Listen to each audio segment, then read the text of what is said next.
Hi, this is Tom with Millennium Sounds. I'd like to take a moment to talk to you about lighting control.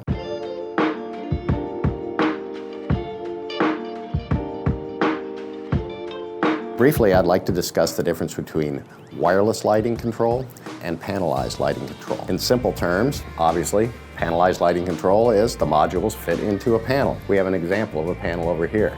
These are individual modules. Each module can control 8 separate switch legs, typically hooked up to a 20-amp breaker. A panelized lighting control system requires each switch leg to be pulled to the main control panel. That way you can control each separate switch leg in a room with a single keypad, as opposed to having your wall filled with multiple switches. This is best for new home constructions or an addition to your home, where the electrician has not pulled existing wire. However, if existing wire and switches are already in place, they can retrofit wireless switches in place of the existing switches. Wireless lighting control refers to individual dimmers, or switches, that are controlled wirelessly. They all communicate through what's called a Zigbee network. A Zigbee network is a mesh network. A mesh network is where each individual box not only receives a signal, but sends out a signal. So the more you put in, the more robust your network is. If you have any questions about lighting control, either panelized or wireless, please don't hesitate to contact us. We'd welcome the opportunity to sit down and discuss what would be best for your